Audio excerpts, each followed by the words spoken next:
जय श्री राम दोस्तों। आज हम इस कहानी के माध्यम से आपको यह बताएंगे कि कैसे हुई भगवान श्री राम के प्रिय भक्त हनुमान जी की मृत्यु। तो कहानी सुनने से पहले हमारे चैनल को लाइक, शेयर, कमेंट व सब्सक्राइब अवश्य करें, ताकि जब भी हम नया वीडियो अपलोड करें वह आप तक पहुंच सके।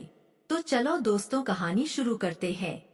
रामायण में हनुमान जी की वीरता की कहानी का जिक्र हर जगह मिलता है। इन्हें भगवान शिव का अंशावतार और चिरंजीवी भी कहा गया है। ऐसी भी कथा है कि भगवान राम ने सृष्टि के अंत तक हनुमान जी को पृथ्वी पर सशरीर रहने का वरदान दिया है। लेकिन उड़िया भाषा की विलंका रामायण में एक ऐसी कथा मिलती है जिसमें बताया गया है कि हनुमान जी की मृत्यु उनके जीवन काल में ही हो चुकी थी, लेकिन 6 महीने मृत्यु के बीत जाने के बाद यह फिर जीवित हो गए थे। अनडिफाइंड कथा मिलती है कि एक बार प्रभु श्री राम विलंका राक्षसराज सहेशिरा के वध के लिए गए होते हैं, लेकिन कई दिनों तक जब श्री राम वापस नहीं लौटे तो माता सीता काफी परेशान होती है और हनुमान जी को उनका पता लगाने के लिए भेजा जाता है। हनुमान जी श्री राम की खोज में विलंका पहुंचते हैं। वहां राक्षसराज की परेशानी देखकर वह समझ जाते हैं कि उनके प्रभु विलंका में ही है, लेकिन तमाम कोशिशों के बाद भी उन्हें श्री राम का पता नहीं चल पाता।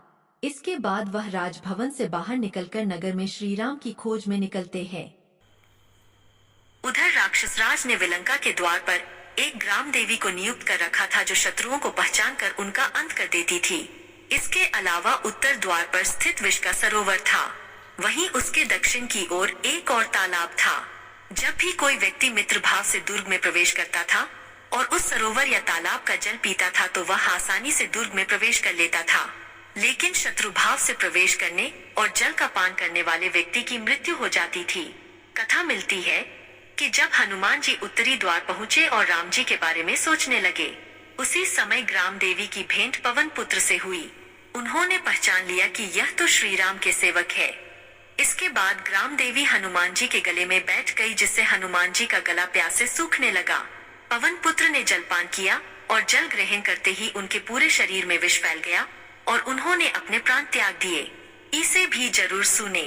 यहाँ मंदिरों में नहीं तन मन में बसते हैं श्री राम। जाने पूरी कहानी। काफी दिन बीत गए, श्री राम का भी कुछ पता नहीं चल रहा था और पवन पुत्र का भी। ऐसे में सभी देवताओं ने पवन देव से पूछा कि आपका पुत्र कहाँ है। वह भी काफी परेशान हुए कि कहाँ है हनुमान। सबने ढूंढना शुरू किया तो बृहस्पति देव ने बताया कि हनुमान जी की विलंका में मृत्यु हो चुकी है। इसके बाद वायुदेव दुखी हो गए। सृष्टि में वायु का संचार रुक जाने से जीवों के प्राण संकट में आ गए।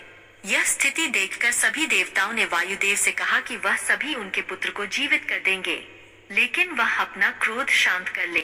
मिलती है कि सभी देवता विलंका गए और अमृत वर्षा और संजीवनी मंत्र से हनुमान जी को पुनर्जीवित कर दिया। इस तरह हनुमान जी 6 माह के बाद फिर से जीवित हो उठे।